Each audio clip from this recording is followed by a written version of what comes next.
เป็นตนแผ่นดินดอนอันหนา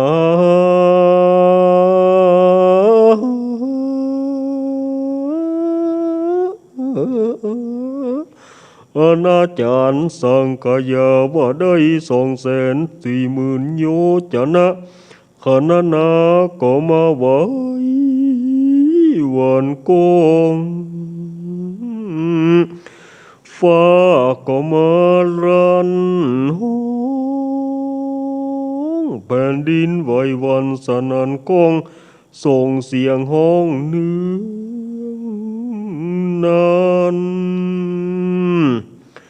เวสสันตระตันเต้า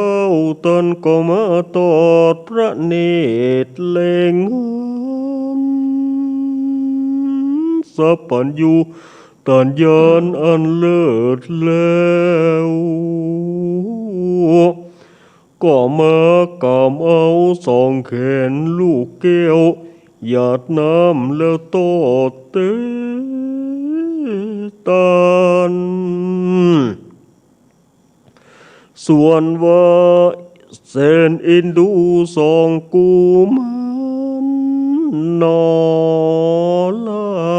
ก็มาสะอื้นอืดอ่อนหายเพราะว่าคือเติงหาแม่ออกไทยอันน่าอยู่ป่าไม้ยังบ่ตันมาปู่พรามนี้หนอปู่พรามนี้หนอบ่มีใจฮัก2 กุมารนอเนาหากลากไปเขียนไปน่าเอ็นดู2 บุญจูนอลาหากถูกปู่พรามจักลากไปจน2 ตีนเพื่อเจ้าจนปองที่สุกก็สุกเป็นน้ำที่จำก็มาจำเป็นน้องที่ปองก็มาปองเป็นเลือดบ่หูแห้งเหือดย้ำใดตั้งแต่บัดนี้จะมีภัยไหนเมื่อเหมือนใส่ใจแม่เจ้าแสนเอ็นดูกุมารโนเนาคืนยกมือไหว้เต้าเจ้าหนอไปบนขอนิมนต์ลูกศิษย์พระมุนีตนผ่านแผ้วคือนั่งธรรมัดแก้วเตสนาธรรมบ่ใจผู้กามน้อยจักมาแกล้งเขนอกับจามก่อกล้วยใส่ระบำไป1 2 3 4 5 6 7 8 9บังกันว่าพระคุณเจ้าอิดในกล้วยยอบยังกล้วยเตสนาไปขอนิมนต์พระใส่ใจตั้งนะโมไป1 ทาราสาธุสาธุสาธุอนุกัมปิมังปัจจังราธนังกะโลมาโอ้นิมนต์เนอะท่าขอบคุณลุงแหนนนักเนอเป็นยังขอบคุณลุงแหนนเนออาราธนาธรรมเฮ้อเนาะคุณเนอครับนะโมตัสสะภะคะวะโตอะระหะโต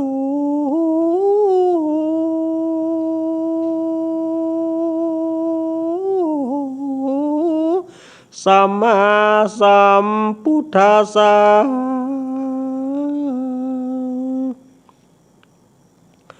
โจจะโกปิอาโจตาปาเสนังกาติตามังเคอาคันตัว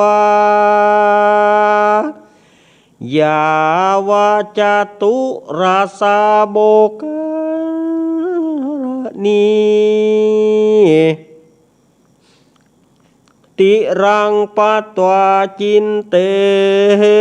สีสาทโวฟังราโสตุจานาสปุริสะตั้งหลายตั้งยิ่งใจมวลหมู่อันมานั่งอยู่หลายลามฮับสินงาม85เพื่ออยู่ท่าฟังธรรมอาสาโมอ่านว่าอาสารมบทแห่งพญาเวสสันตราอันไกลมาธาราเต้าได้ดังอ่านตาในการายามนั้นจูจักะพรามอันมันก็เตียวไปด้วยหนทางอันไกลอันเจ้าอันจุตารสีสายหากบอกเสียง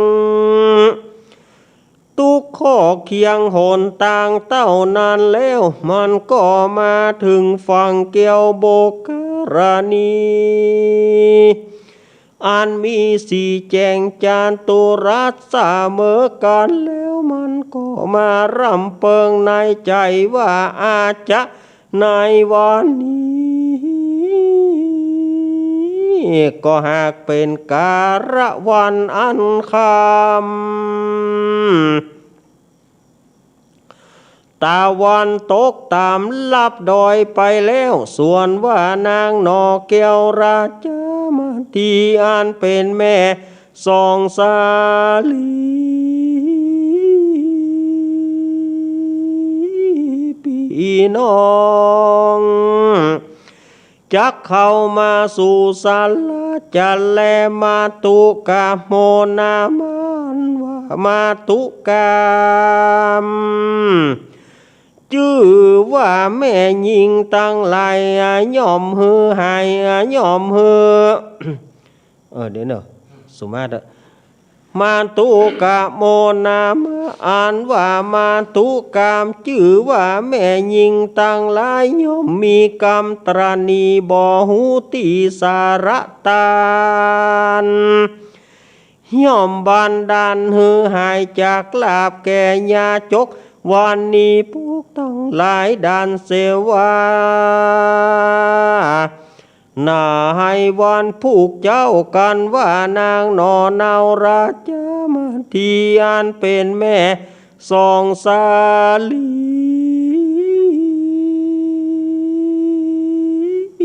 พี่น้องเข้ากว่าเข้าในป่าดงไพรกูจังอยากเข้าไปสู่ยังที่อยู่ตาเวสสันดรกูจะไปวิ่งวอนขอเอาลูกเกี่ยวกันได้แล้วก็จะรีบดานีพิกาว่านางราชมาที่บ่มารอดจักนำสองเจ้ายอดนี้ไปปัญจาและอาวินตาสะปุระโตในกรารานั้นพรามจริงขึ้นสู่เงื้อมดอยคอยอยู่พรามเท่าปูดานอนและหินข่าวปอนมามุนเป็นตีสนุกอุ่นกลางคืนและนา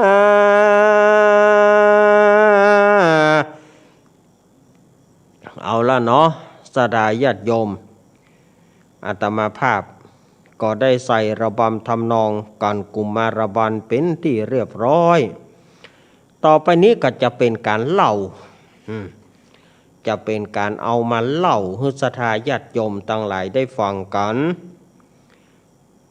ก็เท้าความไปเห็นหน่อยที่กันมหาปน ก่อนมหาปนนี่ก็คือเจ้าอาจุตรสีจี้บอกโขนตาโหนต่างฮื้อแก่ปู่พราหมณ์ชูชกเพื่อจะไปหาอาสรมศาลาแห่งพญาเวสสันตรสีโอ้ปู่พราหมณ์ก็ดีอกดีใจขอบคุณเนอะพระฤาษีที่ได้บอกต่างฮื้อถ้ามีพระฤาษีฆ่าตายนี่หรอขอบคุณขอบคุณขอบคุณขอบคุณจริงๆขอบคุณที่ยังรักกันเห็นละขอบคุณที่ยังรักกันนี่ทีนี้ก็ปู่พราหมณ์ก็บอกว่าข้าจะไปทางเนี่ยเนาะปฤาษีไปทางนี้แหละมันก็เดินทางละกำนั้นเต้าเข้าของก็ดีถือของก็ดีกำกระเป๋าก็ดีสะพายอีหลงตุงนางสถายญาติโยมเตียวไปนะเนี่ยคนเท่าตัณหาคือความอยากเมียด่าจำไปกลัวเมียมันหนีก็เลยจำเป็นต้องตุกทรมานเข้าป่าจนกระทั่งไปถึงหนองสาระโบกคารณียามนั้นเป็นเวลาอันค่ำปู่พราหมณ์ก็บ่เดี๋ยวนี้ค่ำแล้วข้านจะไปหาพญาเวสสันตรสีเพื่อจะไปขอเจ้าจารีน้องกันหาบาเดียนี้นางมาทีต้องปิกมาแน่นอนเมื่อนางมาทีปิกมานางมาทีจะบ่ฮื้อเฮาไปขอตาลนางมาทีตึงบ่ฮื้ออ่านว่ามัทุอ่านว่ามาตุกรรมไม่ยิงตั้งหลายย่อมมีกรรมตนีย่อมมีกรรมขี้จิบ่ฮู้บ่กึดใจจะสละตาลบ่ได้ความเป็นจะได้วันผูกเมื่อเจ้าก่อนเมื่อนางมาทีไปหาลูกไม้หัวมันเฮาจะเข้าไปสู่ยังที่อยู่พญาเวสสันตรสีจะไปขอเจ้าจารีน้องกันหานางมาทีบัตานมาเฮาจัดฝังลากฝังจักเอาสองกุมารไปโวยเพื่อจะเอาไปเป็นค่าใจเฮายามนี้มันค่ำแล้วยามนี้ค่ำแล้วฉะนั้นเฮาก็ควรนอนนี่ก่อนผูกเมื่อเจ้าก็ไปว่าแล้วปู่พราหมณ์ก็ขึ้นสู่เงื้อมดอยเงื้อมผานอนอยู่บนบ่าผาปุ้นนอนอยู่บนบ่าผาปุ้นเพื่อว่ารอผูกเมื่อเจ้าในรัตยากลางคืนประมาณเที่ยงคืนใกล้แจ้งมาประมาณเที่ยงคืนนางมาทีนอนกับเจ้าจารีน้องกันหาในศาลาแถมหลังหนึ่งนางมาทีก็เกิดสุบินนิมิตก็คือฝันว่ามีพ่อชายคนหนึ่งดำเนื้อมันก็เหมือนหมีดูปู่พราหมณ์นะมันบางงามเสียงตีเนาะเข้ามาสู่กุฏิกากาศนุ่งผ้าย้อมฝาดสองผืนหนึ่งเอานุ่งไปในผืนหนึ่งเอาสบายไปนอกเน็บดอกไม้สองหูพอเล็งดูหยาบมือถือดาบเลื่อมมาบแกนตาเข้ามาสู่ศาลานางแล้วบ่พูดพร่ำบ่ทำเพลงบ่พูดพร่ำทำเพลงมาถึงกับก่อมผมนางได้สตกลงสลายญาติโยมมาถึงนะบ่อู้บ่จาเนี่ยก่อมผมนางตืดสตกนางมาทีตากหงายลงเมื่อนางมาทีตากหงายลงมันก็ควักเอาตาของนางมาทีตึงกู้แล้วตัดเอาสองแขนนางยกมุยผ่าหัวอกจกหัวใจนางไปตัวนางมาทีก็ซอยค่อยแน่ไผบ่ฮู้มาเฮ็ดค่อยวะ นางมาทีเป็นลาวเนาะนางมาทีเป็นลาวหรอซอยแน่ไผบ่ฮู้มาเฮ็ดค่อยวะมันอย่ามาก่อยไปกาวะโยกมวยซัดกลางหน้าอกนางตึกมันก่อยไปกาวะ บ่แม่นจังซานว่าข้าบักกินขนมจ้อนน่ะปู่พามยังมีหน้ามาเล่นลิ้นอยู่นะข้าบักกินขนมจ้อนน่ะมีกระเหงือกนี่เขี้ยวบ่มีห้วยมันบ่แมนบ่ไปห้วยอ่ะป่อเพราะว่าห้วยแบบจะไปทางนี้นี่อย่าได้กระไดปู่พรามตึงบ่เอ็นดูยกมุยผ่าหัวอกโจกหัวใจนางเมื่อได้วัตถุตั้งหลายแล้วมันก็จรลีจรจักคอยสิไปละเด้อวะปู่พรามก็เป็นลาวเหมือนกันคอยสิไปละเด้อวะว่าแล้วก็ติ้วเอาวัตถุตั้งหลายที่มันได้นั่นนะหนีไปนางมาที่สะดุ้งตื่นสันยงนางมาทีนะสันยงกำฝันนี้บอกเคยมีแก่เฮาเกิดมาจนถึงบัดเดียวนี้ยังบอกเคยมีแก่เฮาเนี่ยอย่างเฮามาฝันอย่างอีจะเป็นลางหายแก่ลูกหรือว่าจะเป็นลางหายแก่พระฤาษีจะรอให้มันแจ้งก็ตึงบ่ม่วนละก็เลยเอาผ้ามาห่มให้เจ้าจารีน้องกันหาห่มให้สองกุมารแล้วก็บอกว่าลูกนอนนี่ก่อนเน้อแม่จะไปนี่กำเดียวนี่ลูกทั้งสองก็รับเจ้าจารีน้องกันหาบอกรู้เรื่องหรอรับยามนั้นนางมาทีก็ไปสู่ศาลาแห่งพญาเวสสันตรฤาษียามนั้นพญาเวสสันตรฤาษีกำลังนั่งภาวนาอยู่พูดโธนี่เนาะยุบหนอปองหนอเนาะอันใดบ่ฮู้เปิ้นนะ นะอันใดบ่ฮู้นางมาทีก็เลยไปเคาะประตูไปเคาะประตูก๊อกเนาะยามนั้นพระเวสสันตรฤาษีก็มาพิจารณาว่าไผมาเคาะประตูนี่การเคาะประตูนี่มีหลายลักษณะนะถ้าผีจะเคาะทางบนการว่าคนจะเคาะทางกลางการว่าสัตว์เดรัจฉานจะเคาะทางลุ่ม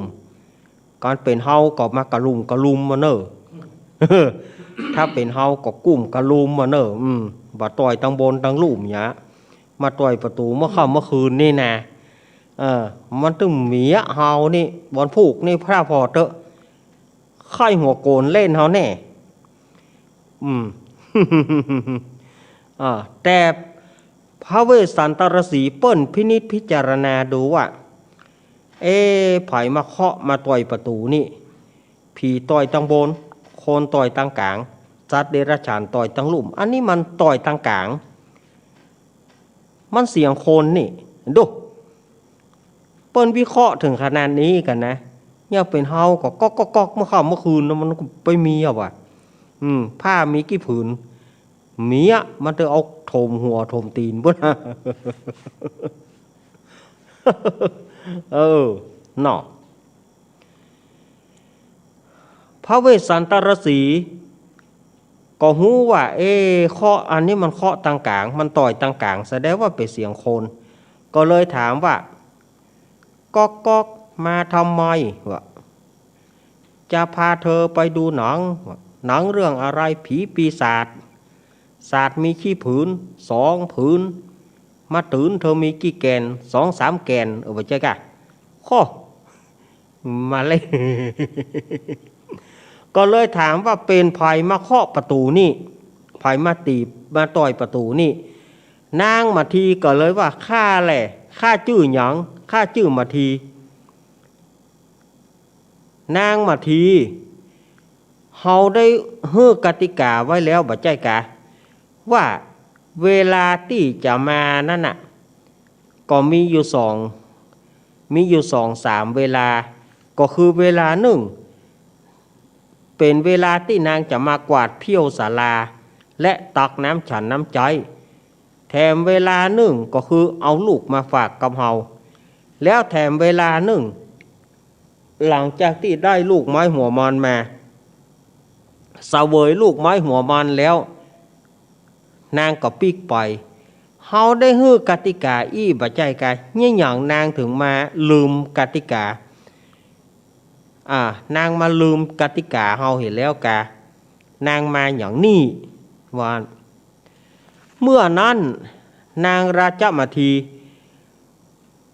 ก็โยกมือไหว้พระบาทท้ายพระเวสสันตรสีว่าพระฤาษีเฮ้ยกันว่าข้าบ่มีเรื่องตุกอกตุกใจนี่นะข้าตึงบ่แม้บ่ใจว่ามีใจบ่ใจว่ามีใจฮักพระฤาษีบ่ใจว่ามีใจเป็นกิเลสกามบ่ใจด้วยกิเลสกามจองจักบ่ใจเป็นเพราะอันอย่างเน้อข้าฝ่อนหายตากี้นี่บ่ได้ข้าฝ่อน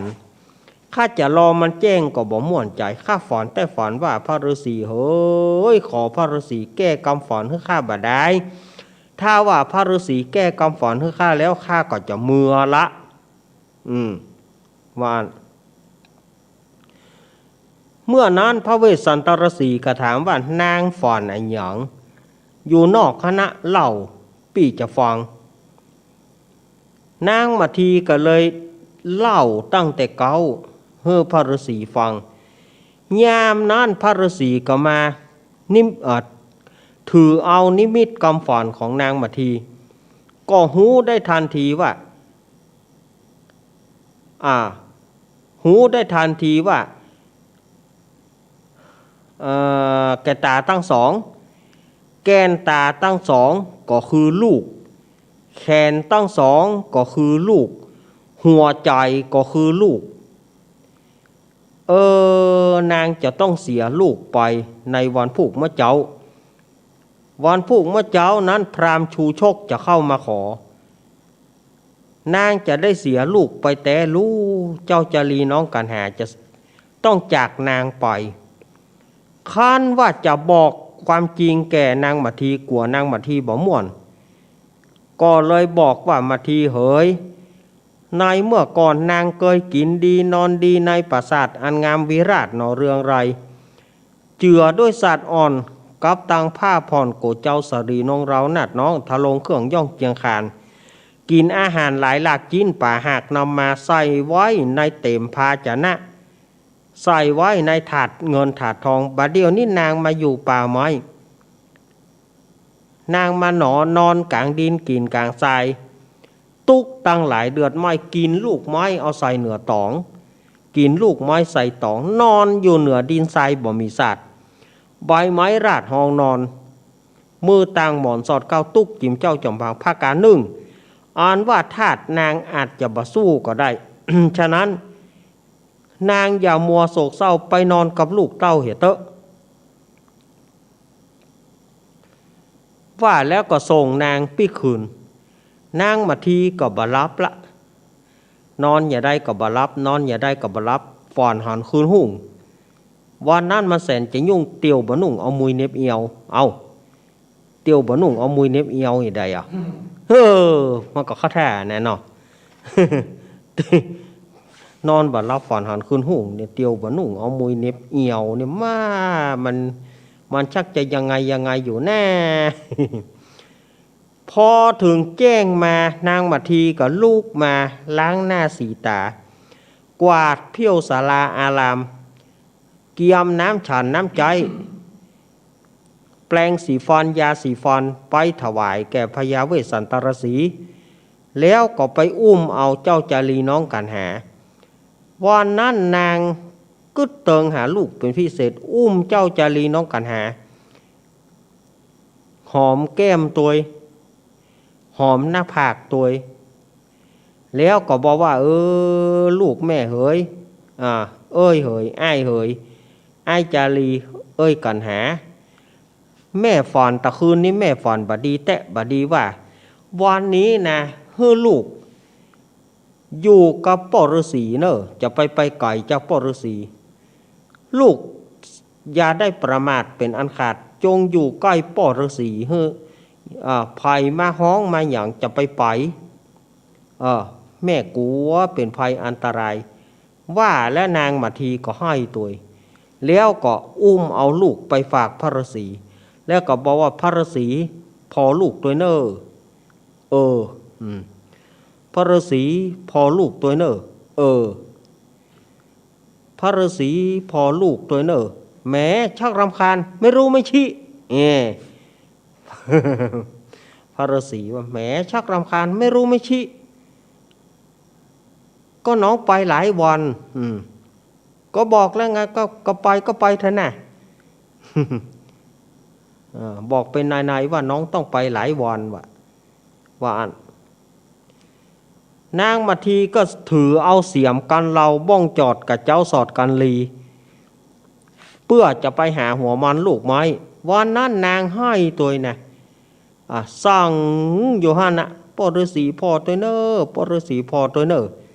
จะไปก็ไปแต่นางมาทีจะไปมาให้มาห้องอย่างหมอ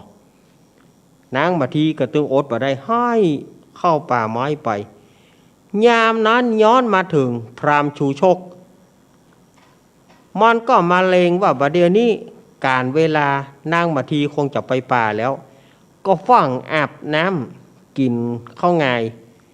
เมื่อกินข้าวไงแล้วก็ลงกินน้ำอิ่มนึกใจว่านางมาทีคงจะไปแล้วคงจะเข้าไปป่าแล้วก็เตียวไปมันก็เตียวไปเข้าไปสู่อารามยามนั้นพระเวสสันตรสีหันปู่พราหมณ์มาอยู่หน้าประตูวัดก็บอกให้เจ้าจารีว่าจารีเฮ้ยวันนี้มีแขกมาเนอลูกไปต้อนรับแขกไปเจ้าจารีก็ไปหันใส่ปู่พราหมณ์ก็เปิ้นเป็นลูกเจ้าฟ้ามหากษัตริย์เนาะเปิ้นก็เข้าไปไหว้ปู่พราหมณ์สวัสดีครับลุงผมชื่อจารีครับลุงเอาถุงมาเพ่ครับผมจะกำไปฮื้อยามนั้นปู่พราหมณ์มันหูแล้วว่าเป็นเจ้าจารีละอ่อนนี่จะอู้ดีบ่ได้มันจะบักกัวฉะนั้นต้องทำฮึดฮัดไว้ก่อนมาก็เลยบอกไม่ยุ่งจะไม่ยุ่งเรื่องของคนใหญ่ว่าแล้วก็เอาไม้เตาวื้อไปวื้อมาเอาไม้เตาวื้อไปวื้อมาเจ้าจารีก็หันประจับการแล้วก็เลยฟังมาบอกว่าเสด็จพ่อลุงคนนี้บ่ได้ความไล่ผมหนีมา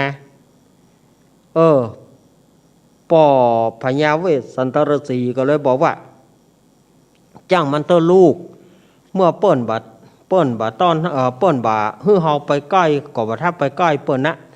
ปล่อยฮื้อเปิ้นมาเตอะพญาเวสสันยามนั้นพราหมณ์ชูชกก็เตียวเข้าไปสู่ศาลาแต่งเข้าไปถามเนี่ยกาพระเวสสันตรสีพระเวสสันดรแมนไปจะได้พ่องมาอยู่กลางป่าไม้นี่ม่วนอกม่วนใจก็มีอย่างกินก็อาหารการกินอุดมสมบูรณ์ก็อะไรล่ะพญาเวสสันตรสีก็บอกว่าเฮามาอยู่ป่านี่ก็สุขบานหวานใจอาหารการกินก็อาศัยลูกไม้และหัวมันนางมาทีไปเสาะหามาฮื้ออันเรื่องว่าเป็นยุงเป็นอะไรอย่างก็บ่มาตอมบ่มาตายเฮาแผ่เมตตาให้เขาเหี่ยไปเหี่ยว่าแต่ท่านพราหมณ์ลูกที่ไหนมาเฮาลูกเมืองกะลิงกะลาดมาจะไปอู้อย่างเตื้อเนอกินลูกไม้ก่อนกินลูกไม้หัวมันก่อนยามนั้นพระเวสสันตรสีก็เอาลูกไม้หัวมันมาให้แก่ปู่พราหมณ์ปู่พราหมณ์ก็ดีใจผลไม้ตึงถาดหวดเสี่ยงหมด หวดเสี่ยงหมดว่าแล้วไปพอดูดน้ำเปิ่นกินน้ำเปิ่นเสี่ยงแหมต้นหนึ่งดูมันกินของเปิ่นเกินมันกินบ่พอประมาณตัวเก่ายามนั้นพระเวสสันตรสีก็เลยบอกท่านพราหมณ์ท่านนี้อัธยาศัยดีแต่ผลไม้ก็หวดของเอาเสี่ยงหมด น้ำก็กินของเขาเสี่ยงหมดแต่เสียอย่างเดียวอย่างท่านไปย่ำขี้ไก่โอเลที่ไหนมาไปล้างตีนก่อน เอาแถมแล้วตะกี้ก่อนละกามะวันก่อนก่อนละกามะนี่มีนี่แถมอ่ะ จำเป็นได้ไปล้างตีนเมื่อล้างตีนมาแล้วพระเวสสันตรสีก็ถามว่าท่านพราหมณ์ท่านมาด้วยเหตุใดท่านมาเนี่ยหยังโอ้น้ำใจของพระองค์น้ำใจพระฤาษีนี่นะเป็นดังแม่น้ำสมุทรสาครเป็นดังแม่น้ำ5 สายกงกายมุนาอาจิรวดีสารภูมหิแน่แล้วพวกเขาว่าจักแม่น้ำต่าง5จะอู้ก็บ่อู้ง่ายๆตัวจักแม่น้ำต่าง5อู้ไปยามนั้นมันก็ได้โอกาสว่าบาดเดียวเนี่ยข้านี่เป็นคนตุกคนยากลุกกะลิงกะลาดมาเพื่อจะมาขอเอา2 กุมารเจ้าจารีน้องกันหาเอาไปเป็นข้าใจขอพระฤาษีจะฮื้อตานแก่ข้าหรือไม่ยามนั้นพระเวสสันตรสีก็บอกว่าท่านพราหมณ์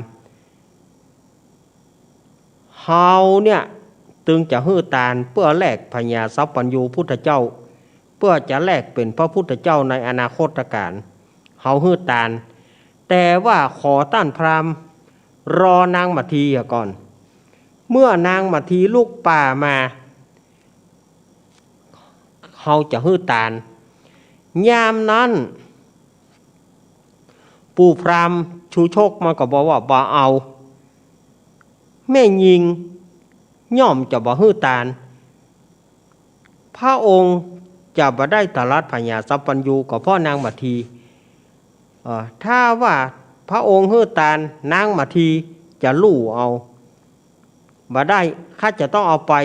ณวินาทีนี้บาดเดียวนี้พระเวสสันตรสีก็บอกว่าโอ้ท่านพราหมณ์นางมัทธีบ่เหมือนนารีผู้อื่นนางเนี่ยป้อยมีใจดีนางตึงจะฮื้อตานปู่พราหมณ์บ่ตกลงอย่าได้ข้าก็จะเอาไปบาดเดียวนี้เจ้าจารีน้องกันหากลัวได้ไปอยู่ตัวปู่พราหมณ์ก็ปากันให้โล่นให้โล่นลงหนองสะละเอาใบบัวปกหัวให้อึกยามนั้นปู่พราหมณ์มันบ่หัน2 กุมารมันก็เลยต่อว่าพระเวสสันตรสีโอ้พระเวสสันตรสีพระเวสสันดรนี่นะมือถือซากปากถือศีลหาว่าจะฮื้อตานบัดเดี๋ยวนี้พอข้าจะเอาไปก็บ่ฮื้อบอกว่ารอนางมัทธีแล้วก็รับแปลงอนัสัญญารับแต่จางใส่ลูกมันหนีไปละกินแดงได้ไหวแต่เนอไผจะไปไหวพระเวสสันตรสีเนอมันบดีว่าเอาละสถาญาติโยมเรื่องทำการกุมารบาลนี่ยังบ่จบเถอะเนอเฮาย้างกันไว้แต่อีก่อนเนาะเพราะว่า3 ทุ่มปลายแล้วแฮะจะเล่าให้มันจบก็ไอ้รายการอื่นก็ยังมีแหมอยู่เนาะเอาเฮาย้างทำไว้แต่อีก่อนเนาะย้างเล่าทำไว้แต่อีก่อนเนาะอังการหน้าก็มาเล่าต่อสถาญาติโยมอังการหน้าก็มาเล่าต่อเนอสำหรับการกุมารบาลนี่นะเฮาพักเป็นว่างไปข่าวแต่อีก่อนนะขอบคุณสถาญาติโยมที่เป็นเจ้าภาพการเทศเนอขอบคุณเนอเอาไว้อังการหน้าเขาก็มาต่อกันเนาะนิติตังกิยาสังวนาวิเศษจากห้องเหตุธรรมกุมารบาลการทวน8ก็บางโกมสมเรศเดชมันยังบ่จบแต่นะแต่ว่าเราจะไปต้องพักไว้ก่อนพ่อสอนไว้ พักไว้ก่อนพ่อสอนไว้แม่เพนเปิ้นก็ว่าแม่เพนก็จะหยัดน้ำไหมตาลแล้วก็แม่บุญปอนอุบคำแม่คำอุบคำศรัทธาญาติโยมสาธุชนอุ้ยอวนแม่อุ้ยล่าแม่เพนบอกว่าอีแม่แต่ หยาดน้ำเป็นโป้เลย แม่วิลาวงศายะแม่สุเกี้ยว หยาดน้อยอีแม่กับปอจ่อย เนาะแม่สุเกี้ยวปุ่นนะแม่สุเกี้ยวสีเตี้ยแม่สุเกี้ยวบ้านดงหานนาคแล้วก็ศรัทธาญาติโยมเก็บท แม่จิรพรแม่จิรพรก็จะหยาดน้ำตัวอันนี้เอาปอนหืบนี่ก็โอ้อันนี้พริกหนุ่มไผ่ฮะนี่ญาติโยมเปิ้นเกณฑ์มาในสองมีเผียวพริกหนุ่มพวกฮอมีเผียวบ่เขือพวกฮอมันผูกกันเนอะบอกหมอกมันบ่เขือเนี่ยไข่ต้มมีฮะพวกจะตอมก็ก่อน หลายท่านหลายคนเนอะเอาปอนหืบนี่ก่อนเนาะท่านที่มีน้ำหยาดกับหยาดน้ำบ่มีน้ำหยาดกับหยาดน้ำจ่อยก่อนเนอะยะถาวาริวหาปุราปริปุเรนติสาครังเอวะเมวะอิโตทินังเปตานังอุปกัปปติอิชิตังปฏิตังตุมหังคิปะเมวะสมิสตุสัพเปปุเรนตุสังกปปาจันโทปนารโสยะถามณีโชติระโสยะถาสัพปิติโยมิวัจันตุสัพพะโรโกวินาสตุมาเตภวตวันตรโยสุขีติกายุโกภวะอภิวาทานาสีริสานิจังวุธาปัจจายโนจัตตารโรธรรมาวัฏันติอายุวโนสุขังพระลังเอาปอนหืบนี้ก่อนทำมันก็บจบเตื้อเอาไว้อังการหน้าก็เอาปอนวัวหารเนาะอังการหน้านี้ทำก่อนกุมารบาลจบลงก็จะเอาจะเอาวันปอนวัวหารเอาก่อนที่จะได้ฟังเจียจากพี่พิสมัยก็อาตมาภาพก็ขอประชาสัมพันธ์ในงานที่ใกล้ๆนี้เนาะงานที่จะมาถึงในบักกี้วันนี่นะเป็นเรื่องของผมแล้วเด้อ บ่ลืมหูแล้วนะก็คือวันที่8ถึงวันที่12วันที่8ถึงวันที่12นั้นก็ที่ม่อนพระศรีสองเมืองโดยนางเกี้ยว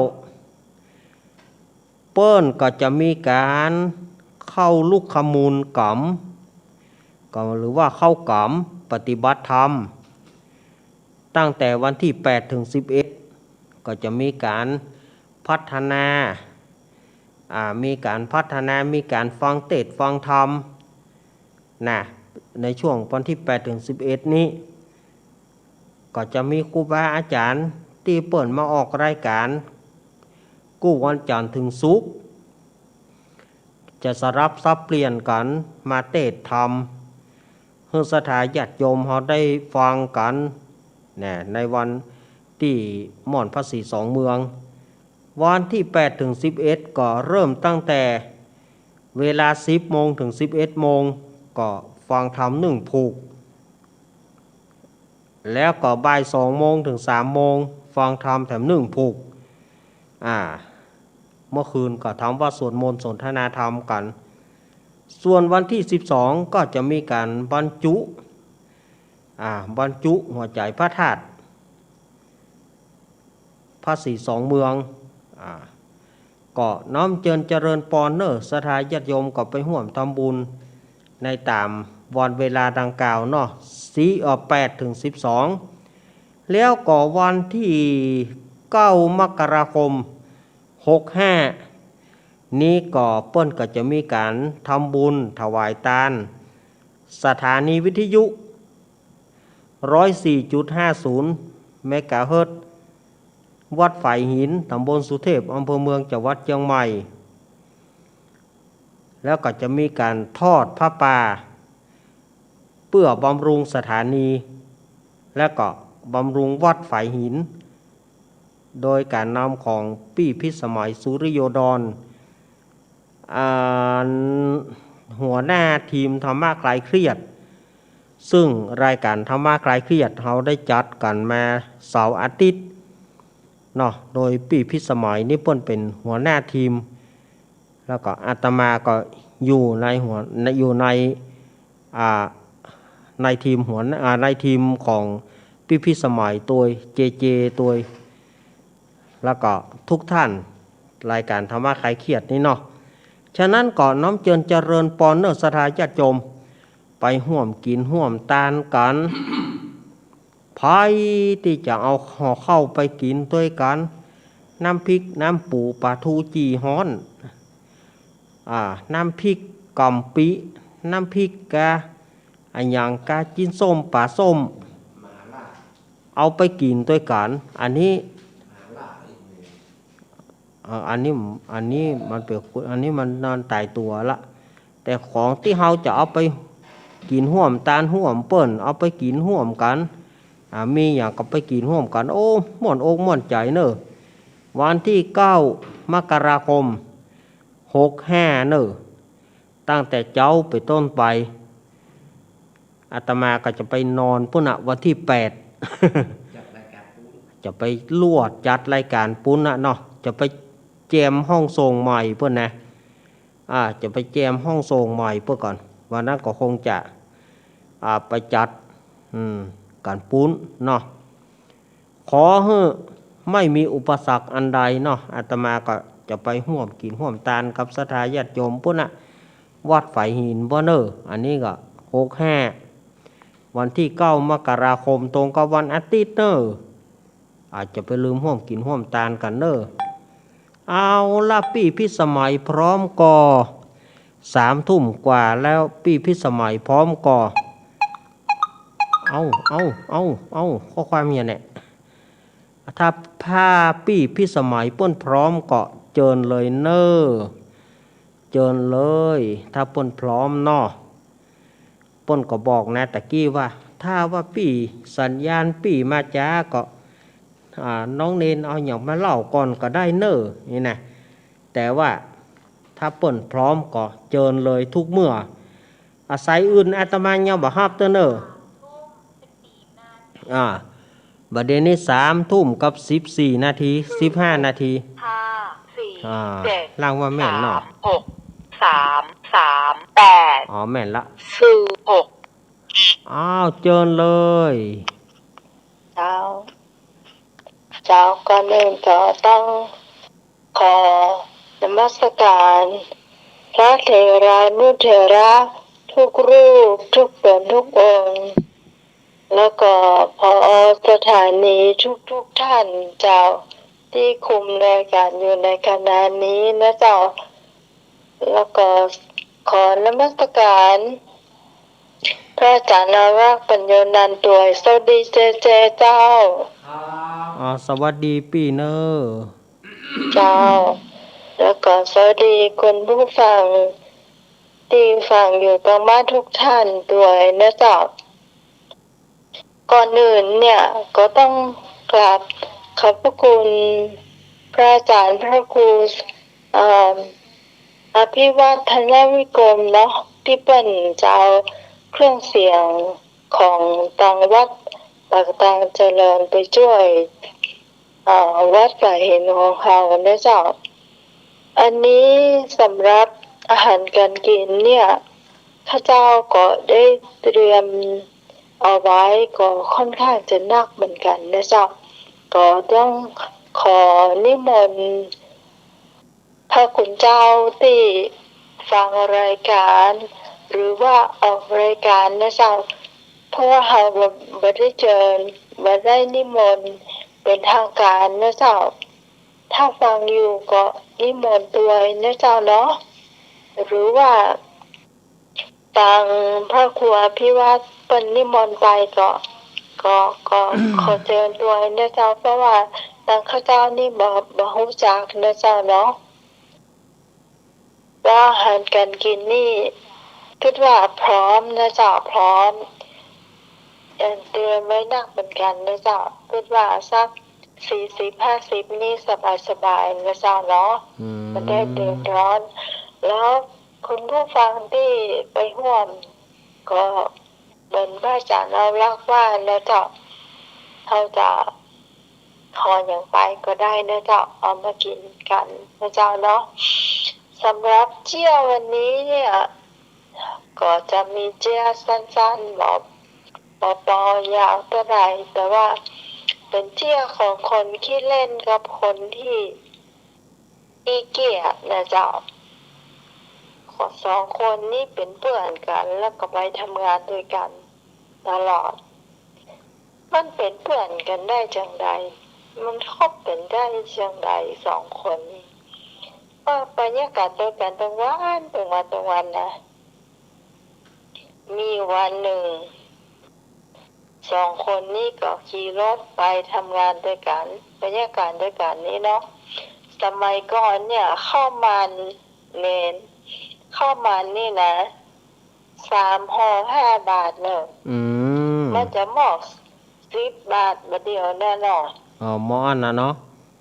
ประมาณนั้นร้านคนขี้เกียจเนี่ยบอกให้คนขี้เล่นไปซื้อคิดไปซื้อข้าวมันมาเอาหน้าสังขยามาเอามา3 หม้อเอาเสื้อตังค์5 บาทแค่นั้นคนขี้เล่นมันก็ไปซื้อแต่ประเดี๋ยวมันก็ได้มาละมันก็ได้แต่นะมันก็ได้เข้ามาสังขยานะแต่มันมาบอกเพื่อนว่าถ้าไม่ได้สักกรรมวันนี้อีป้าที่มันมาขายข้าวมันสังขยาเปิ้นมาสักกรรมเปิ้นให้ลูกสาวเปิ้นมาขายมันเป็นข้าวมันหน้าสังกะสีคิงไหวลูกห้ากับมันก็กินแต่มันก็ถ้าจะลำเหมือนกันมัน เป็นยิบย่ำอีหล่ะมันแหละเพื่อนมันได้ยินจานมิ่งเจ้ามิ่งหรอกมันต้องบอกพอหน้ากันกำแล้วสูมาเตอะมันก็ด่าว่าบอกที่บอกนั่นถ้าเกิดมาห้ามบ่ได้บ่เคยสกรรมเตื้อหน้าสังกะสีกินยากินคนเดียวทั้งเตอะถ้าต้องมากินนี่ล่ะ ร้านเพื่อนมันก็อุตส่าห์เอาข้าวมันไปเตะตรงหน้ามาให้นะมันก็บีดหน้าหนีนะหันหลังเขาก็แย่มันต้องพอข้าวมันกันแล้วแล้วทีนี้เพื่อนมันก็กินมันพอเลยเนาะเพื่อนมันกินเสียไปห่อละเขาถ่ายจัดดีแล้วมันก็ลำจัดดีหรือแล้วนี่นะแต่มันคล้ายว่า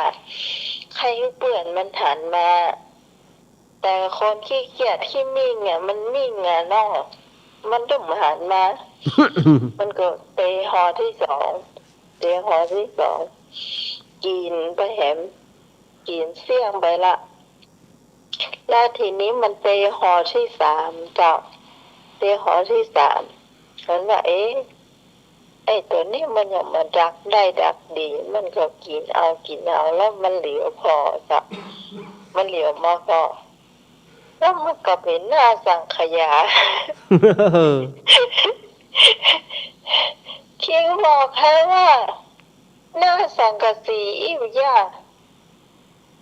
คิงจูหากะเนี่ยคือคิงยังบอกพ่อให้ก่อนก็หน้าสังกะสีไว้เพื่อกินได้บอกพ่อลูกหากะมาเตะตรงหน้าคิงนี่รู้คิงพ่อก็เดียวคิงลูกให้ย้ายมันเหลือห่อเดียว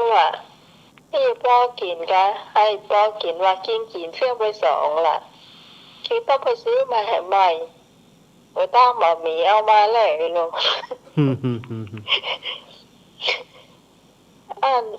อันคิงออกตาใดฮะมัน3 ห่อ 5 บาทเนาะว่าไอ้นั่นออก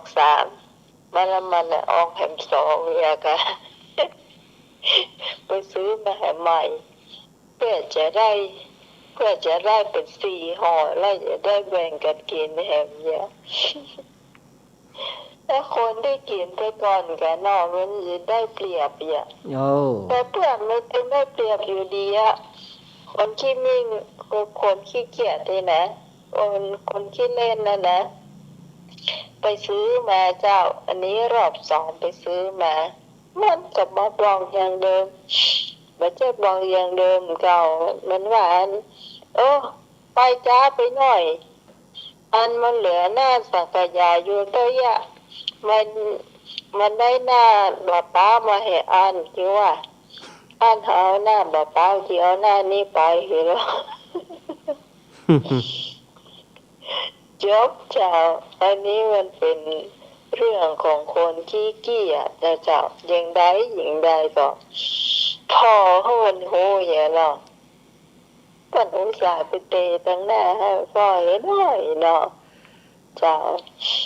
อันนี้สำหรับทีมงานธรรมะไขเกลียดนะเจ้าก็เอามาฝากคุณผู้ฟังสำหรับแม่สุแก้วศิลพรนะเจ้าขอบคุณเจ้าหน้าที่อวยพรวันเกิดให้นะเจ้าแม่สีทองชัยประการกับแม่เพนนะเจ้าแม่เพนขาวเตือนนะเจ้าแล้วก็แม่กองแรงเนาะแม่อย่างเห็นนะญาติอาจารย์นะเจ้าที่เป็นกำลังใจให้แล้วก็ต่อเกตที่เนาะตังพุ่นน่ะเจ้าแม่วางขอบคุณเจ้านาคเจ้าที่เป็นกำลังใจให้นะเจ้าขอบคุณนักขอบคุณห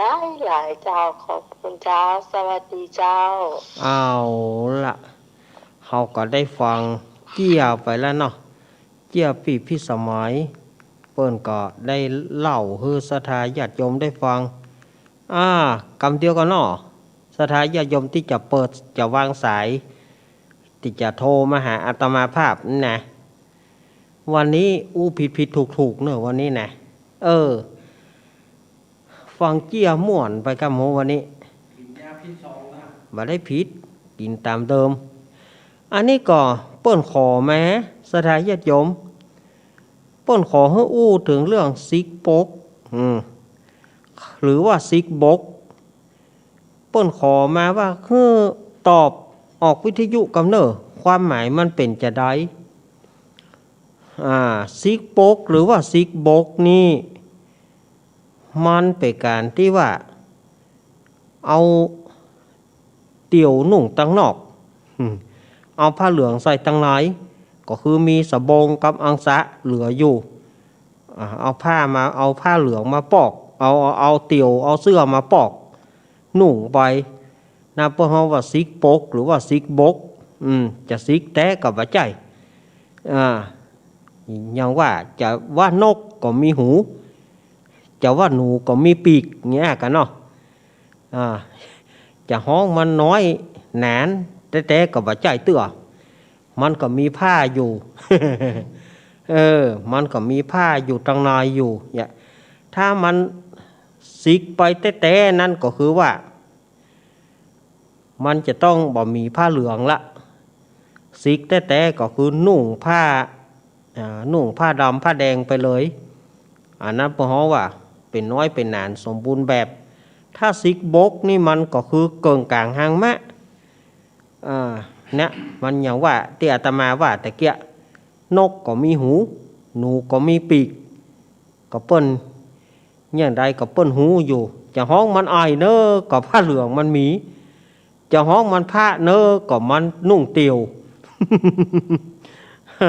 เนี่ยเปิ้นห้องว่ามันซิกบกนั่นก็อีดหน่อยเนาะสถาญาติชมเนาะอันนี้ก็เอามาเล่าคือเปิ้นฟังเนาะเปิ้นขอมาก็เล่าคือเปิ้นฟังเหียว่ามันเป็นอย่างอีเนอความหมายของซิกบกหรือว่าซิกบกนี่นะน้อยหนานก็บ่ใจพระก็บ่ใจตุก็บ่ใจนะมันเกินกลางหางมะอย่างเงี้ยมันเป็นอย่างอีเนาะเอาแล้วบ่ว่าไปว่ามาก็มันก็ม่วนไปติ๊กๆนะถ้าจะถึงสาระต่างๆมันก็มีอยู่วันนี้อาตมาภาพก็ได้นำเอาธรรมมาเล่าว่าไปก็ยาวไปติ๊กๆจะกินเวลาไปนักแล้วนี่อาตมาก็พักช่วงศรัทธาญาติโยมที่ชอบฟังก็กำใจเย็นๆกันก็เนาะอังการหน้าเขาก็ยังมีอยู่ แต่รายการธรรมะคลายเครียดวันที่11 12วันที่11นี่ก็ดูเวลาก่อนเนาะจะได้จัดหรือไม่นะวันที่11นี้เพราะว่าเปิ้นจะมีการถ่ายทอดเปิ้นมีการถ่ายทอดรายตีปุณะตีอันปุ้นตีม่อน42เมืองโอ้อันนี้ก็หม้อขนาดแต่ยังบ่ได้บอกเบอร์เด้อไหนๆกับท่านโทรมาละ0892140135เอาสายแรกนี่จากทางใดหาเจริญปอนครับนมัสการครับโอ้ตึงเขาไม่ให้ประตอนกะ ตึงแหน่หน้าแกเตะๆอ่ะตึงแหน่หน้าแกหน้ากะเขาไม่ให้ประตอนเม่นว่ะแหน่หน้าแกครับมากำลังใจบีสมัย2 ล้านคะแนนนะครับ2 ล้านเลยเนาะครับผมท่อเอามันเป็นตาคนกี่โคตรนะเนาะกันนะโคตรอย่างมาจ้างโคตรเนี่ยหน้าบุญมันได้กินอยู่ฟองมันนะน่าก็บ่ได้กินนะขนาดเปิ้นจุว่าเป็นหน้าบ่เป้าก็ยังโคตรอยู่เกิดเด้อไม่มีที่ไหนเขาหมอนแหนมเปล่าแล้วเขามันจะมีกับหน้าสังกะสีนี่ ก็ยังบ่คิดเนาะว่าจะกินได้ก่อนเนาะมันจะเป็นไปคุณเป็นชีวิตสมัยครับผมผมอารมณ์ดีครับอารมณ์ดีเนาะครับผมครับขอบคุณพี่ไอเนอร์ครับนมัสการครับพี่ไอประตอนนั้นนับดูขอบคุณนะครับขอบคุณครับสวัสดีครับสวัสดีครับนะ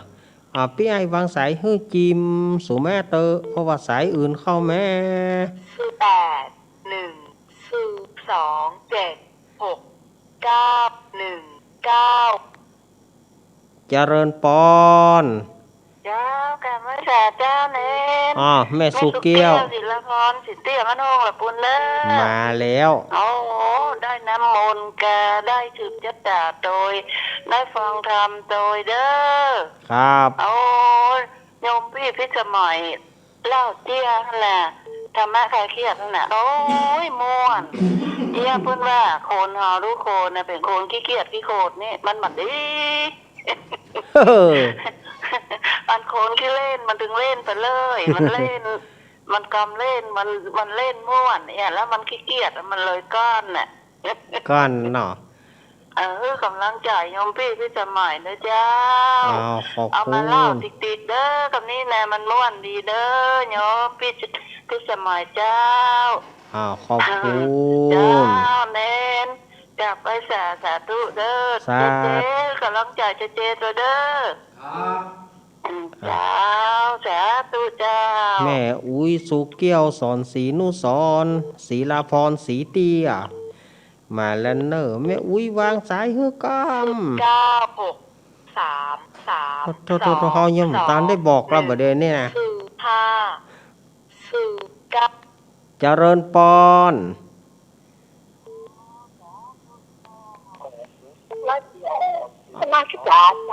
ยายพรยายพรเนี่ยออกมาออกตัวจ้าขนาดเนี่ยยายพรเนี่ย104โลนะกำลังอู้อยู่ฟังเปิ้นอู้อยู่104โลเลยยายพรแนวก็ยายพรพอให้พอดีเน็ตเจถามว่าขึ้น104อย่างว่าโทรเจถามว่าไอ้ก็ขึ้น104ยายพรบัดโทรไปเหียเอล่ะมันเดือดรับได้เนี่ยเตือกันรับไปเหียไอ้เนาะยายพรมันอากาศมันดีเนาะในบ้านมันไม่ได้รับเมื่อวันแต่บ้านมันต้องฟังมันไม่รับไปแล้วเตือกยายพรนะตุลุงว่าจะเวลามันเด็กไปกินยาแล้วไปห้างไปหนี แล้วได้ อืมตู้ลุงว่าจะเอาทำไปเตะทอมไม่หรอ ฮะจะเอาทำไปเตะทอมบอกเนยหรอได้อะ บอกว่าจะเอาทำไปเตะทอมผูกหนึ่ง แล้วถ้าหนีเรื่องต้องหาไปได้มาเหรอ บอกว่าเด้อ เป็นเป็นเรื่อง บอกว่าเด้อวันพัดยายพรอู้คนเดียวเด้อ เอาขอบคุณยายพรเนอะ จ้ามา ขอบ จ่าย ครับ เจ้าย ายพรร้องวัวแดงสันกำแพงเชียงใหม่0892140135 931 ปัด 677 หั่น 960 960เจริญปอน ไม่จัดเจ้ามันเน้นฟังอยู่เด้อน้ำมนต์ก็ได้เลยเจ้า ตั้งได้เนี่ยแม่ ไม่ใส่ทอง แม่สายทองเนาะโอ้โหสุมาเตอะแม่สายทองแม่สายทองหายไปเมินนี่นะ เจ้ากำลังใจอันพระเดชเจนๆเนอะ ครับ เจ้ากับไว้สาเจ้า ขอบคุณแม่สายทอง แม่สายทองบ้านห้วยแกนฮะถึงห้วยแกนก็ฝากความกึศเตยหาหลวงพ่อทองสุกเนอะหลวงพ่อทองสุกสัจจยาโนเดี๋ยวนี้เปิ้นอยู่หนองเจดีย์พุ่นเจริญปอนแม่สีทอนเปรมจิตมาแล้วนี่ม่วนขนาดแบบนี้แด่ ฮะ ทำม่วนขนาดนี้ ม่วนกะ ม่วนแท้ๆเลย นะ เสียงก็ม่วนเสียงเล่นก็ม่วนกันเนี่ย ยกตัวอย่างสักข้อฮะยกตัวอย่างสักข้อ เจ้าชัดเจนดีนะลูกเน้น ครับ เจ้ากำลังใจแม่เจๆนะเจ้า เจตัวเอ้ย เจ้า อ่า สาธุนะลูกเน้น สาธุแม่สีทอน เจ้า อยู่ดีมีสุขแม่สีทอนม่วนนะพอเขาม่วนเนี่ยพอเขาขอยกตัวอย่างให้ดักวิทย์นี่นะ เจริญปอน ไม่สาเจ้าลูกเน้น จากทางใดแม่ เจ้าลำปางเจ้า แม่น้อย อุตูดีเจ้า แม่น้อยอุตูดี อุตูดีเจ้า ครับแม่น้อยบ้านไห่นาน้อย บ้านไหลนาน้อยตำบลปงแสนทองอำเภอเมืองจังหวัดลำปาง เแม่น้อยว่าจะได้แม่น้อย โอ้ทั้งดูม่วนดีเนาะ ม่วนดีกะ ไม่ม่วนเชียร์กับม่วนดี เจียก็ม่วน แม่ไข่หัวคนเดียว แม่ไข่หัวคนเดียว หน้าใครหัวคนเดียว เจ้า Ừ. ไม่ฟังเชียร์พี่สมัยกับม่วนก็เป็นกำลังใจพี่สมัยเนอะ ได้กำลังใจขอบคุณ กำลังใจกับลูกเนนตัวเนอะ ขอบคุณแม่น้อยอุตูดีเนอบ้านไห่นาน้อยปงแสนทองขอบคุณเนอแม่เนอขอบคุณอยู่ดีมี สา สุ ธุ ข ไว้สาเนอะลูกเนนเนอะสาธุเป็นกำลังใจ ครับ เจ๊ๆน้อยเตอ ครับขอบคุณขอบคุณเนอแม่น้อยเนอ เจ้า แม่น้อยอุตูดีบ้านไห่นาน้อยโปงแสนทองลำปาง0892140135เจริญปอน ไว้สาลูกเนนเจ้า จากทางใดแม่ จากเวียงปะเป้าเจ้า แม่ยัง แม่เนนบ้านปงหนองเจ้า แม่นิดบ้านโป่งหนอง ม่วนดีเนาะวันนี้ ฮะ ม่วนดีฟังเจียก็ม่วนดี ฟังเจียก็ม่วนดีเนาะ เจ้า ฟังก็ม่วนเจียก็ม่วน ม่วนหลายอย่างเนาะแม่นิดเนาะ เป็นกำลังใจนะเจ้า ขอบคุณ กำลังใจเจ๊ๆตัว ขอบคุณแม่นิดเนอะ เจ้า ขอบคุณแม่นิด ตะกี้แม่น้อยบัดเดี๋ยวนี้แม่นิดแม่นิดวางสายให้จิมสุมาเถอะเพราะว่าสายอื่นถ้าว่าเฮากดวางก็คือมดหรือไงท่านอันนี้เลขไหนไหม918นี่นะเจริญปอนครับเป็นสวัสดิการ ปอน้อยโผน ครับผม ปอน้อยโผนหนาวก็นี่ปอน้อย โอ้หนาวครับหนาว หนาวเนอะ หนาวเด้อ2 วันวันนี้หนาว เผาข้าวหลามเผาข้าวหลาม อืม เผาข้าวหลามเผาข้าวหลามมันเปิงเหรอ ครับครับ เชื่อเนาะ เผาข้าวหลามเผาข้าวหลามให้ยามหนาวนี่มันตึงกู้ก่อนนะครับ เนาะปอน้อย สบายดีเนาะปอน้อย ครับสบายดีได้ฟังเสียงกับวันฟังอย่างก็ละครที่เล่นลั่นโอ้นั่นที่ว่าคิกบ็อกกันเป็นเรื่องยังเนาะ นั่นน่ะกะน่ากะก็อยู่ว่าได้ น้อยลงใจมันร้านลงใจเนาะ น้อยก็ใจนานก็ว่าใจนะนกก็มีหูหนูก็มีปีกเนี่ยกันเนาะ ครับ ขอบคุณป้าน้อยเน้อ ครับ ขอบคุณ เป็น มากๆ กำลังใจในดีเจด้วยเนอะ ครับขอบคุณป้าน้อยนักๆเน้อ ครับผ ป้าม น้อยโผนป้าน้อยโผนโอ้ เจริญปอน อาจารย์ได้เน้น แม่เพน ครับมาแล้ว มาแล้ว มาแล้วเด้อชัดเจนนะเน้นเด้อ ชัดเจนน้อ วันนี้โอ้ยทาวัดม่วนกันคู่กันทุกคนนะ น่ากะ นะครับกับม่วนทุกงานเต้นกับม่วนนะ ลุงนานนะลุงนานมาลัตนาวันนี้ รัตนาอันลาม่วน จะมีคิดจะเล่าม่วน ฮัน เทียนจ้ะเทียนไม่ได้จ้ะ มีนี่อ่ะ เทียนเด้ออันเล่นในนั้นในทางประมาณนั้นเด้อ ครับขอบคุณแม่เพน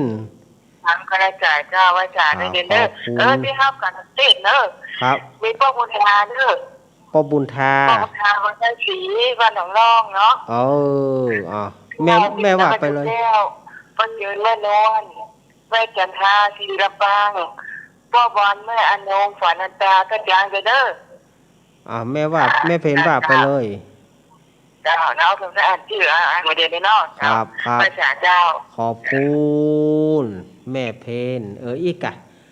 ช่วยกันจัดพัดกันอู้ 7 9 7 น้องไม่เพนเนาะน้องไม่เพนเนาะ 388เจริญปอน ไว้สาเจ้า แม่แสงทอง ดอกไม้เจ้า แม่แสงทอง เจ้า แม่แส เสี ง ยกับมันกันเนาะ ห่าน คนที่โคตรดีจะไปรับกินเนาะ นะเปิ้งขนาดเปิ้นว่าเข้ามอนหน้าสังกะสีนะมันก็น่าจะมันบ่ใจจะมีอ่ะ มันก็จะไปเหลียวพอเนาะมันรู้ว่า มันก็มีที่ไหนก็หูอยู่ก็มันนักกันที เอามาแถมห้องหนึ่งก็เอามาแถมห้องหนึ่งก็บอกว่าหน้าบ่เปล่าเข้ามอนที่ไหนหน้าบ่เปล่า มันก็ได้กินนะเนาะ เปิ้งการเจ้าหมูกับเจ้าหมูเตหวดเนาะ กำลังใจดีที่จะไหมเนอะ เปิ้นได้กำลังใจนักแนมเดี๋ยวนี้นะ กำลังใจดีจะไหมเจ้าแย่มันดีเหรอ ขอบคุณแม่แสงทองเนอะหนาวก็เนี่ยหนาวก็ หนาวอยู่จ้า หนาวเนาะ ในแรงวุ้นในเจ้าเย็นในวันอ่อน ท่าน กำลังใจในเจ้า ครับ ขอบคุณแม่แสงทองเนอะบ้านปางบ้านปางดอกคำใต้ปุ้นพะเยาอู้ถึงพะเยานี่ไผฮู้จักสุพรรณฟองจำสุพรรณฟองจำนี่อยู่พะเยาเหมือนกันทำจตุแนมนี่เจริญปอน กับไว้ศาสตร์เจ้าเวน แม่ เขียวบ้านดีเจ้า แม่บัวเขียว จ บ้าน บ้านวังดิน บ้านวังดิน ชัดเจนดีเจ้าให้กำลังใจเน้นเลอ แนวก็แม่บัวเขียว เจ้าแนวพอได้ แนวพอได้เนาะ เจ้า ม่วนนาน ใน เข้า วันแนวเตะเนี่ยนะ เข้านุงงาจะมาละเข้าหลามจะมาละ เจ้าโรนจะได้กินข้าวแหลมแล้วเนาะ หน้ากะเข้าหลามก้าเข้านุกงาบางทีพวกกับห้องเข้าเนียงงามันเหมาะแน่ เจ้ากลับไว้สายเน้นเนอ ครับขอบคุณแม่บัวเขียวบ้านวังดิน วังดินหลังอำเภอเนี่ยเอาเปิ่นฟังจากชุมชนคนเมืองลี้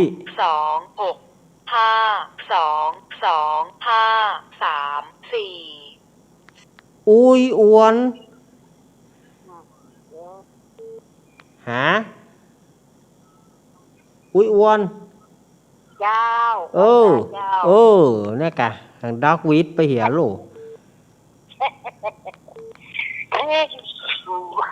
อยากกินอยากฟังนะจ๊ะ หนาวแต่อุ้ยอ้วน ฟังนิยายอยู่ ฟัง นิทาน ฟังนิทาน นิทานตะกี้นะจ๊ะ ตะเกียกะ อุ้ยอ้วนอุ้ยอ้วนหนาวละเนออุ้ยอ้วน เจ้าหนาวแล้วนะ หนาวแล้วรักษาสุขภาพเนอ เจ้าอุ่นเร็วกันเลย ครับนุ่งเสื้ออุ่นๆใส่หมวกเขียวันนี้เฮาก็หมอหมวกมาตัวเนี่ยเย็นหัวซิลีนี่มัน เรา เดี๋ยว ไป นี้ เอาหมวกมาตัวว่ะ บ่ได้หมวกบ่ได้เอามาสักก้อมน่ะเย็นสีเย็นหัวไว้ อะไรจ๊ะ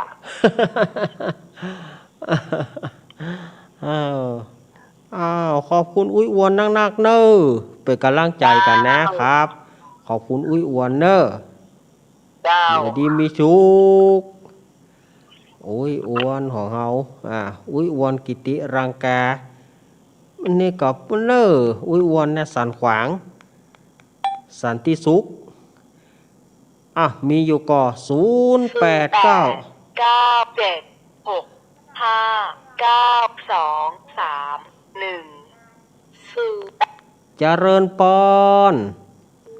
ไอ้แต่เจ้าลูกนี้ไม่อุ้ยบันทงเลยจ้า โอ้บัลลับตึกแม่อุ้ยบันโฮงนี่แม่อุ้ยสีพานนี่ แม่น่ะโพสต์จะมาแรกแล้วมันมาติดประเดียวเนี่ย โอ้ เจ้าแต่มันนักล้ำแต่บ้านน้องบนฟังกันนักเนอแม่เป็นตัวแทนเพิ่นเนอ อุ้ยสีพานเป็นตัวแทนเพิ่นเนาะ กำลังใจเน้นเนอ ขอบคุณ เพียงใส่เลยนะ ใส่เลยเนาะ เจ้าไว้แต่เจ้า ขอบคุณ กำลังใจเนอ ขอบคุณแม่อุ้ยสีพานอุ้ยบ้านโฮงหลวงแน่0892140135 เจริญปอน เจ้ากราบไหว้สาเจ้าลุงเน้น แม่ปานี แม่ยังอ่ะ แม่ปราณีมณีจร เมื่อละแดมได้อันโทรหาลุงเน้น ม เนาะ มหายเมินแล้วเนี่ย เจ้าวันนี้ก็ย่ำตามได้ฟังลุงเน้นไหนลูกเมาสวดมนต์ บ่เป็นหยังก็ตานได้เปิดตานได้ เพื่อเข้ามาลุงเน้นพอเปิดสารอะไรอ่ะ เจ้าเป็นกำลังใจให้ลุงเน้นเด้อ ครับขอบคุณแม่ปานีนักๆเนอะ ตัวนั่นเจ้า เจตัว เจ้ากราบไหว้สารนะเจ้า ครับแม่ปานีโอฝางมาสายแรกเลยเนอะวันนี้แม่ปานีนะ แม่ปานีมณีจร 3 6 7 8 4 5 2 เจริญปอน ไปแย่เจ้าลูกเน้น แม่บุญหลง ยาวโอ้ติดรุดนะ ติดลุดเนาะแม่บุญหลงนี่แต่ว่า โถแท้ ตึงบ่ท้ออีตึงเอาจนได้อี โถแท้โถว่าจะไม่ใช่แหลกละลูกเน้น อันน่ะ อืมติดคนเดียว ติดบาดเดียวโอ้แม่บุญหลงแม่บุญหลงหนาวแล้วเนอะลีอะเนาะ หนาวแล้วประเดี๋ยวนี้ หน้าเก๋าน อนนั้นฝังอยู่เนี่ยกะ นอนฟังเนี่ยเนาะ วันละวันแล้วถึงมาหลับอ่ะ เออห่มผ้าหนาๆเนอะ เออ อ่ะ ว่าล่าพังหัวมาหนาว เออ เชี่ยต้องสองพื้น เสื้อสองผืน ยาว ก็มันหนาวเต็มแก้กับแป่งมุ้งเฟียง นอนในมุ้งเฟืองคุณ คนนั้นนอนมุ้งเพียงม่วนเลยเนาะ สมัยก่อนนะ เป็นละอ่อนก่อนม่วนนะ เออ อ่าเอาขอบ การใหญ่เน้นเลย ขอบคุณแม่บุญหลงเนอะครับ เจ๊สองเจ๊คนหนึ่ง เจ๊เนาะ เจ้าเจ๊ ขอบคุณแม่บุญหลงเนอะ พี่จะหมายกับม่วนเนาะ พี่สมัยม่วนนะ ลูกเด่นเหล่านิทานกับม่วน ขอบคุณเนอะแม่เนอะ จ้า เยดีมีสุขแม่บุญหลงเนอะแม่บุญหลง บ้านบวกอำเภอลีเนี่ยแม่บุญหลงนี่นะ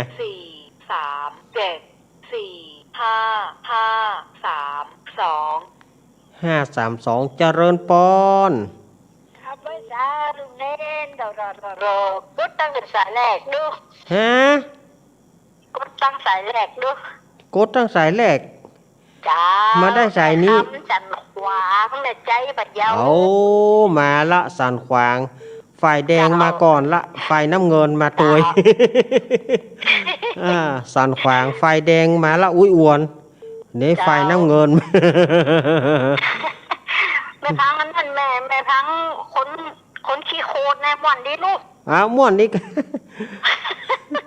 มันอย่ามาเหงาแต่ว่าเนาะ โอ้ยจังวันแม่เหย เพราะว่าไอ้คำจัดเน้นเลยวัดมาได้ลำไปเปิดมาไปเปียกอะไรย่องทอเตี้ยแต่โอ้โหหนอนเกลียดอยู่ให้เราเปิดวันได้กินแล้วเนาะ ผมไปได้กินก็พูดถึง กิน พูดถึงว่าหรอพูดถึงว่าคนขี้โคตรจ้างบ่มีอะไรยังเหลือน่ะกะ จ้า ขอบคุณเนอะแม่ กำลังใจลุงเน้นนะจ้า ขอบคุณแม่คำเนอะขอบคุณแม่คำเนอะ จ้าลุงเน้นอยู่ดีไม่ชุกเนอะ ครับเหลือแฮมเหลือแฮม9 นาทีสถาญาติโยมมาเลย0892140135โอ้ยอย่าไปก๊อกแก๊กข้อความนี่ก็จะไปมาก๊อกแก๊กก๊อกแก๊กก๊อกแก๊กอะไรอย่างไว้ได้นี่ 379 เจริญปอน ไม่จ้าเจ้าลุงเน้น แม่กองแรง มาได้กับหวานหมดโลนะ อันใดก็ม่วนหมดบ่ เจ้าอะไรกับหวานหมดตามฟังตลอดเลย ที่ตามฟังตลอด เจ้าเป็นกำลังใจเด้อก ำลังใจเนาะแม่กองแรงเนาะ เจ้า หนาว ติดตามฟังทุกตุนก็โอ้งทุกคืนอ่ะ อีก ในคำธรรมะนอนรับอ่ะ เอาท เจ้าไว้จ้าเจ้า ครับธรรมะไปที่จ้างที่เปิงเนาะแม่กองแรงเนาะแม่ฟองละอโทรมาก่อนหน้านะเนอะแม่ฟองนะขอบคุณเนอะแม่ฟองเนอะแม่ฟองละอโปงดอนตะกี้เปิ้นโทรมาประมาณเวลา1 ทุ่มก็ตะกี้แม่ฟองแม่กองแรงนี่โทรมาละแล้วก็โยมไผ่ตะกี้ 92 อีแม่บัดโทรหาแล้วเนอะเนี่ยนะตะกี้นะเจริญปอนหลวงตานมัสการหลวงตานี่รายการอะไรเนี่ย รายการธรรมะเพื่อชุมชนครับ อ๋อเป็นอะไรรู้สึกชอบเจ็บท้องหน้าหนาวเนี่ย ครับผมหลวงตาขอบคุณมากๆครับหลวงตาหลวงตาวางไปหน้าสื่อได้เนี่ยหลวงตาเนี่ยหลวงตาเช้าค่ำเนี่ยหลวงตาฟังกันเป็นประจำเนี่ยนะอย่าว่ารายการอันหย่องเนี่ยหลวงตา อันนี้เป็นรายการอันหยังเนี่ยหลวงตาก็ฟังประจำแล้วโทรมาบ่อยๆนี่ 48 หลวงตานี่ก็แปลกนะ 9414 เจริญปอน ไว้สาลูกเล่น แม่สีกุล เจ้าแม่สิกู บ้านหนองล่อง ตำบลบ้านเป้าอำเภอเมียงจังหวัด อำเภอเมียง ลำปางเจ้า แม่สีกุลแม่สีกุล ฝังตะมวนได้น้ำมนต์เรียบร้อย น้ำมนต์เรียบร้อย เจ้า หนาวก็แม่สีกุล หนาวเจ้า หนาวแล้วเนาะเผาข้าวหลามหนาวอ่ะ ข้าวหลามอ่ะ เผาข้าวหลามยามหนาวนี่เปิงหรอ เจ้าบ่มีข้าวหลามเนาะ เอาขอบคุณ อยากแจ๋วนะลูกเต้นนะ กะ เจ้าเทศตะมวน อีกะ เจ้าถึงมารับนี่ ตึ้งรับนี่ยังอ่ะ เอาจนแล้วนั่นน่ะ จนเลี้ยวเอาขอบคุณแม่สีกุลเนอะ เจ้า สาธุขอบคุณแม่สีกุลแม่สีกุลนี่ก็หนองล่องอำเภอเมืองลำปางน่ะหนองล่องไปใช่หนองล่องบ้านเฮานะหนองล่องในเมืองลำปางก็มี หนองล่องตาจ้างวะหนองล่องตังเจียงไฮ้ก็มีนะมันมีหลายที่เนาะถือชื่อว่าบ้านหนองล่องเนี่ยอย่างสันเมืองเนี่ยกะสันเมืองก็มีหลายที่เจริญปอน เจ้ามารอบสองก็ขอบคุณทุกเสียงทุกสายที่ให้กำลังใจพี่สมัยกันแล้วกันนะเจ้าขอบคุณนะเจ้าขอบคุณทุกคนที่ให้กำลังใจกับผู้เจ้าอย่างมาขอบคุณนะเจ้านอกจากจะหาเจียมมันม่วนมาเล่าคุณผู้ฟังได้ฟังแหมนะเจ้า ครับ สวัสดีเจ้า ครับเอาละสถานญาติโยมอู้ไปอู้มาเวลามันหมดแล้วอาตมาภาพต้องนำรายการอำลาสถานญาติโยมไปก่อนเนอะอังการหน้าก่อยมาปะกันใหม่อากาศหนาวแล้วสถานญาติโยมรักษาเนื้อรักษาตัวเนอะขอสถานญาติโยมได้อยู่ดีมีสุขเนอะสุขได้ล้ำทำได้เลิศปอนได้ประเสริฐบังเกิดแก่สถานญาติโยมเนอะเจริญปอนอายุวโนสุขังพลัง